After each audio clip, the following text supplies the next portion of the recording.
सोलापुर गांव में दो भाई मंगल और गोपू अपनी अपनी पत्नियों और एक बूढ़े बाप के साथ रहते थे। बड़ा भाई मंगल जहां बहुत ही लालची और उसकी पत्नी खर्चीली और धूर्त थी, वहीं उसके विपरीत छोटा भाई गोपू बहुत ही संस्कारी और मेहनती था। उसकी पत्नी भी वैसी ही सीधी और ईमानदार थी। उस बूढ़े पिता ने अपने बचपन में दादा द्वारा दी गई एक पुश्तैनी खजाना कहीं गाड़ा हुआ था, लेकिन अधिक उम्र हो जाने के कारण उसकी याददाश्त कमजोर हो गई थी, जिससे वह खजाना गाड़ने की जगह भूल गया था और चाह कर भी उस खजाने को प्राप्त नहीं कर सका। उसका बड़ा बेटा मंगल हमेशा उसे ताने मारता और खाना भी नहीं देता था। एक दिन, रोज रोज खाली फ्री में खाने आ जाते हैं, ना कोई शर्म ना कोई लिहाज। उस पुश्तैनी खजाने को कहाँ गाड़ा हुआ है? अगर यह आपको याद रहता तो हम आज गांव के सबसे धनी व्यक्ति होते पिताजी। हाँ, नहीं तो यूँ रोज रोज की हाय हाय किचकिच तो ना रहती। हम लोग ऐसो आराम से जी रहे होते, किसी बात की ना कोई चिंता ना फिक्र। हमारी 7 पुश्ते बैठकर खाती। क्या भैया, आप भी जो अपने पास नहीं है उसके लिए पिताजी को क्यों दोष दे रहे हो? हमारे पास 2 बीघा खेत तो है ना, उसी में दिन रात मेहनत कर हम खूब धन कमाएंगे। क्यों पिताजी, मैंने ठीक कहा ना? हाँ बेटा, तुमने बिल्कुल ठीक कहा। खेती कर कर आज तक कोई अमीर बना है छोटे, जो हम ही बनेंगे? हाँ। धीरे धीरे दिन बीतने लगे और बूढ़े की तबीयत भी बिगड़ने लगी। वह दिन भर खाट पर पड़े पड़े खांसता रहता।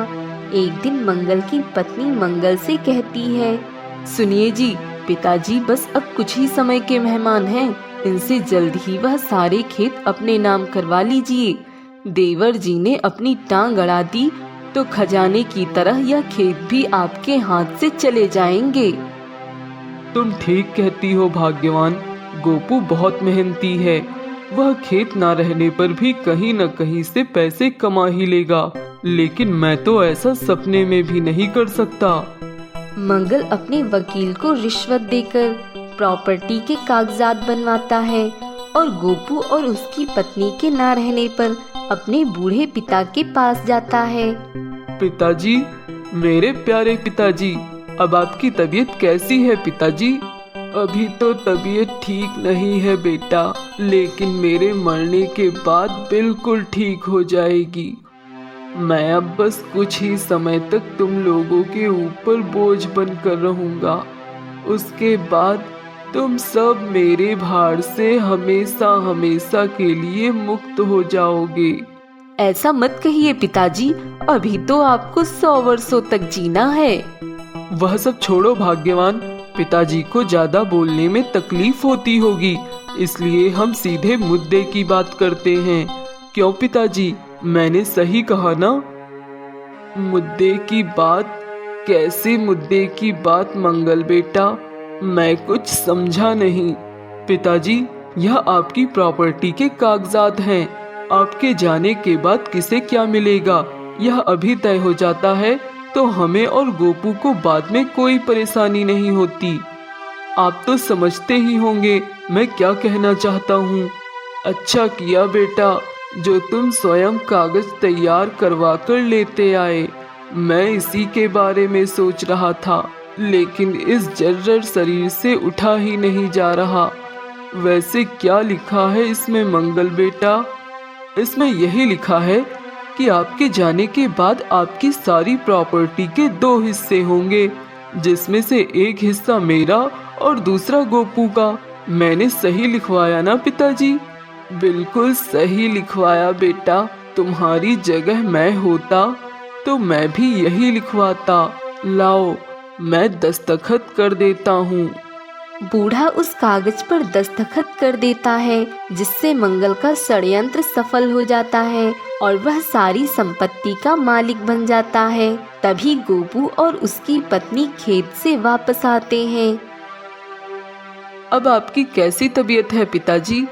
गोपू बेटा, तुमने और छोटी बहू ने जीवन भर मेरी खूब सेवा की, उसके लिए मैं तुम्हारा कैसे धन्यवाद करूं? समझ नहीं आता।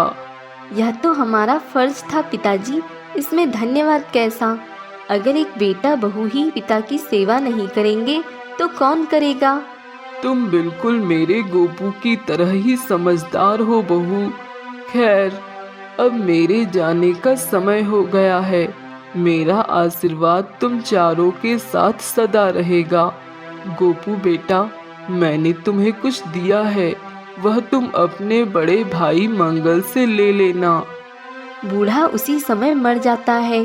गोपू और उसकी पत्नी फूट फूट कर रोने लगते हैं। वहीं मंगल और उसकी पत्नी मुस्कुराते हुए खड़े रहते हैं। कुछ दिनों बाद, ए गोपू, अब तुम मेरे इस खेत में काम नहीं कर सकते। यह खेत अब मेरा है। तुम अपना और अपनी पत्नी का ठिकाना कहीं और जाकर खोज लो। क्या? कहाँ भैया? लेकिन पिताजी ने तो हम दोनों को बराबर बराबर ही खेत दिए होंगे ना। फिर आप ऐसा क्यों कह रहे हैं कि यह खेत केवल आपका है? केवल यह खेत ही नहीं छोटे, घर भी मेरा ही है। पिताजी ने अपनी सारी प्रॉपर्टी मेरे नाम कर दी है। गोपू जब यह सुनता है तो उसे अपने कानों पर विश्वास नहीं होता। क्या? आप क्या बोल रहे हैं भैया? आपको पता भी है? मैं सही बोल रहा हूँ छोटे। पिताजी ने अपनी संपत्ति में से तुम्हें कुछ भी नहीं दिया है। सब कुछ मेरे नाम ही लिखा है। तुम चाहो तो जायदाद के इस कागज को स्वयं देख सकते हो। मंगल गोपू को वही बूढ़े के हस्ताक्षर वाली प्रॉपर्टी के कागजात दिखाता है। यह देखकर गोपू के पैरों तले जमीन खिसक जाती है। उसने सपने में भी नहीं सोचा था कि जिस पिता की उसने जीवन भर निस्वार्थ सेवा की है, वह पिता उसे उसकी सेवा का यह फल देंगे। लेकिन ऐसा कैसे हो सकता है? पिताजी ऐसा कैसे कर सकते हैं? उन्होंने मुझे कुछ भी नहीं दिया। चलो छोटे, अब तुम जल्दी से मेरे घर और मेरे खेत को खाली कर कर कहीं और चले जाओ। अब यहाँ पर तुम्हारा कुछ भी नहीं बचा है। सब कुछ मेरा ही है, केवल और केवल मेरा। क्या आप मुझे घर से निकाल देंगे भैया? देखो छोटे, अगर तुम चाहो तो मेरे घर में रह सकते हो, लेकिन उसके लिए तुम्हें हर महीने 5,000 किराया देना होगा। बोलो मंजूर है? क्या? अपने ही घर में किराया? तुम फिर भूल गए छोटे, तुम्हारा घर नहीं, मेरा घर है। ठीक है भैया, मुझे मंजूर है। गोपू मुंह लटकाए हुए दुखी चेहरे के साथ घर आता है, जहां उसकी पत्नी उससे कहती है, क्या हुआ जी, आज आप इतने दुखी क्यों हैं? क्या पिताजी की याद आ रही है? हाँ भाग्यवान, पिताजी की बहुत याद आ रही है, लेकिन अच्छे के लिए नहीं, बुरे के लिए। मतलब? मैं कुछ समझी नहीं। पिताजी ने अपनी सारी संपत्ति मंगल भैया के नाम कर दी है। अब हम अपने ही घर में किराएदार हो गए हैं, लेकिन उतने पैसे मैं लाऊंगा कहाँ से? अब तो खेत भी। क्या हुआ खेत को? अब तो खेत भी हमारे नहीं रहे, वह भी अब मंगल भैया के ही हैं। हमारी वर्षों की सेवा का हमें यह फल मिला है। नहीं, ऐसा नहीं हो सकता। मुझे पूरा विश्वास है कि पिताजी ऐसा नहीं कर सकते।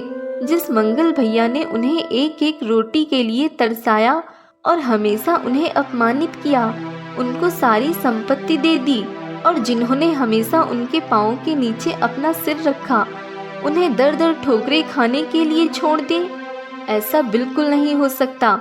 मैं सपने में भी ऐसा नहीं मान सकती। जरूर दाल में कुछ काला है।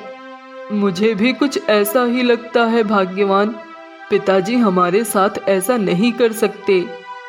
यह सब आपके अधिक सीधेपन का नतीजा है। जंगल में सीधे पेड़ सबसे पहले काटे जाते हैं, टेढ़ों को छोड़ दिया जाता है।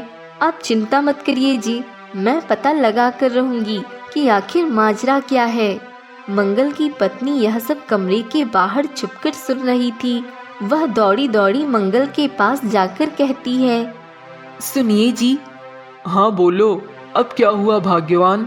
अब किसकी जायदाद अपने नाम लिखवानी है? हाँ, उन्हें हमारे छल पर शक हो रहा है।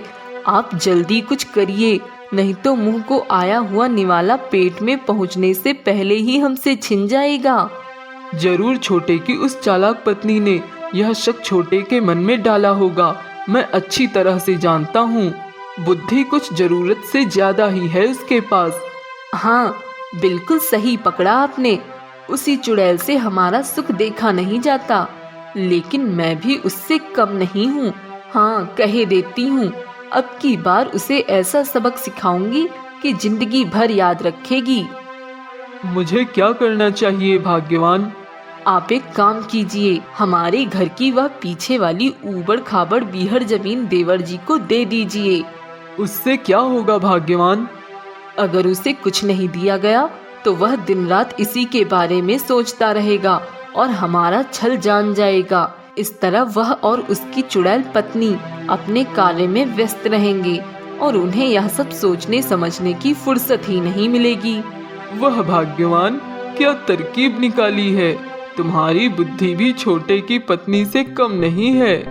मंगल ने गोपू को अपने घर के पीछे की एक बीहड़ ऊबड़ खाबड़ जमीन दे दी।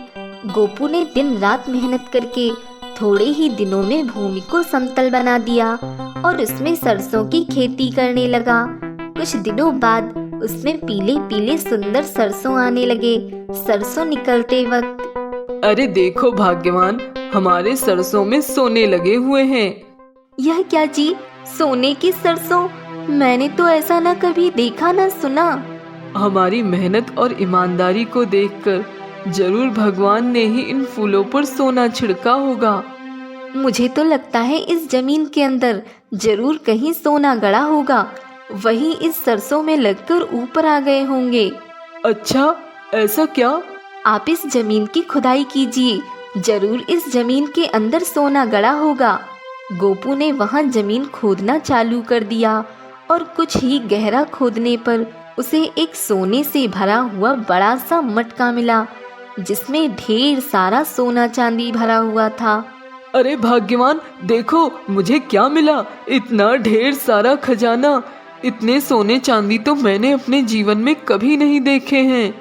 यह जरूर पिताजी द्वारा गाड़ा गया खजाना होगा, जो वह गाड़ कर भूल गए थे। यह हमारे ही भाग्य में था, इसलिए ऊपर आने में इतनी देर लगा दी। बिल्कुल ठीक कहा भाग्यवान, नियति ने हमें इस खजाने तक पहुंचाने के लिए ही इतने दुख दिए थे। इसलिए कहा गया है, जो होता है अच्छे के लिए ही होता है। मंगल को जब इस खजाने के बारे में पता चला तो उसकी नींद ही उड़ गई। वह गोपू से आकर बोला, क्या मुझे वह सब बोलते वक्त आप परेशानी में थे भैया? मुझे तो नहीं लगा। हाँ, तुम तो मेरी बेइज्जती कर रहे हो छोटे। खैर मेरे प्यारे भाई, यह बताओ कि तुम मुझे इस खजाने में से कितना दोगे? आधा आधा बांट लो, या एक काम करो, तुम 75% रख लो, मुझे सिर्फ 25% ही दे दो। मैं उतने में ही खुश रहूंगा। जल्दी बोलो छोटे, मुझसे अब रहा नहीं जाता। इस खजाने में से आपको उतना ही दूंगा भैया, जितना आपने मुझे पिताजी के प्रॉपर्टी में से दिया था, अर्थात कुछ भी नहीं। मंगल आश्चर्य से बोलता है, क्या तुम अपने बड़े भाई को कुछ भी नहीं दोगे छोटे? यह खजाना तो पिताजी का है, इस पर हम दोनों का हक है। बूढ़े पिता की बीमारी का फायदा उठाकर उनसे दस्तखत कराने वाले हक की बात ना करें तो अच्छा ही रहेगा। मतलब मैं सब जानता हूँ भैया। मुझे वकील ने सब कुछ बता दिया है कि कैसे आपने पिताजी से धोखे से प्रॉपर्टी के कागजात पर दस्तखत कराकर मेरे हिस्से के अधिकार को भी हड़पा है आपने। मुझे क्षमा कर दो छोटे, मैं लालच में पड़ गया था। अब आगे से ऐसी गलती सपने में भी नहीं करूँगा। मैं आपको बचपन से जानता हूँ भैया, आप अपने लालच को कभी नहीं छोड़ सकते। यह खजाना अगर मैं आपको दूंगा तो आप इसका दुरुपयोग करेंगे, जबकि मैं इसे पिताजी के सपने को पूरा करने में लगाऊंगा और अपने इस सोलापुर गांव को समृद्ध और सुविधा युक्त बनाऊंगा। मंगल निराशा और शोक से भरकर वहीं गिर पड़ता है। पुश्तैनी खजाना मिलने के बाद गोपू और उसकी पत्नी गांव में सबसे धनी व्यक्ति बन जाते हैं और सुखपूर्वक रहने लगते हैं। उन्होंने अनेकों स्कूल और अस्पताल भी खुलवाए। वहीं दूसरी ओर मंगल अपने खेतों में दिन रात मेहनत करता रहता और अपनी पत्नी से उसके द्वारा गलत सलाह देने के कारण झगड़ता रहता। सोमनगर कहकर एक गांव में सर्वेश और श्रीकांत नाम के दो भाई रहते हैं। उन दोनों का गांव में बहुत ही मशहूर ढाबा होता है, जो एक वक्त पर उनके पिताजी का हुआ करता था। लेकिन पिताजी के देहांत के बाद वो दोनों ही उस ढाबे को संभालते थे। गुजरते वक्त के साथ बड़े भाई श्रीकांत के लालची मन में बुरे विचार आने लगते हैं। कब तक ये सर्वेश मेरे साथ काम करेगा? ढाबे से जितनी कमाई होती है आधी तो इसे ही देनी पड़ती है। नहीं, मुझे इसे यहाँ से निकालना ही होगा किसी भी हाल में, वरना ये यूं ही जी का जंजाल बनकर बैठा रहेगा। श्रीकांत को ढाबे पर सिर्फ अपना हक चाहिए था, इसलिए एक दिन वो अपने छोटे भाई को शराब पिलाता है और शराब के नशे में उससे प्रॉपर्टी के पेपर्स पर साइन करवाता है, जिसके बाद ढाबा और घर दोनों अब श्रीकांत के हो जाते हैं। वो सर्वेश को धक्के मारकर ढाबे से बाहर निकालता है। भैया, आप ऐसा कैसे कर सकते हैं? मैंने कभी सोचा नहीं था कि आप इतनी घिनौनी हरकत कर सकते हो।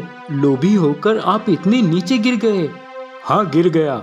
अब ज्यादा भाषण मत दे और निकल यहाँ से, वरना मैं तुझे लात मारकर गांव से बाहर कर दूंगा। आपने मेरे साथ सही नहीं किया है भैया। सर्वेश सारा सामान लेकर वहाँ से चला जाता है और जंगल में इधर उधर भटकने लगता है। भूख लगने पर वो पेड़ से फल तोड़कर खा लेता है। भैया ने जो किया बहुत गलत किया। अब मैं क्या करूँगा? मैं कहाँ जाऊँगा? बाबूजी के जाने के बाद इस दुनिया में अगर मेरा कोई था तो वो सिर्फ श्रीकांत भैया थे, लेकिन आज उन्होंने मुझे धोखा दे दिया। तभी अचानक से वहाँ पर तेज हवाएं चलने लगती हैं और अचानक सर्वेश वहाँ पर अपने स्वर्गवासी पिता को देखता है और उन्हें देख वो काफी हैरान रह जाता है। हाँ, बाबूजी, आप यहाँ? हाँ सर्वेश बेटा, तुम्हारी तरह मैंने भी कभी नहीं सोचा था कि श्रीकांत लालची होकर इतनी घटिया हरकत करेगा। लेकिन तुम घबराओ मत सर्वेश बेटा, मैं तुम्हारी मदद के लिए ही आया हूँ यहाँ पर। इतना कहकर सर्वेश के स्वर्गवासी बाबूजी अपनी जादुई स्वर्गीय शक्तियों से एक जादुई बाल्टी प्रकट करते हैं और सर्वेश को दे देते हैं। ये तो एक बाल्टी है, इसका मैं क्या करूँगा बाबूजी?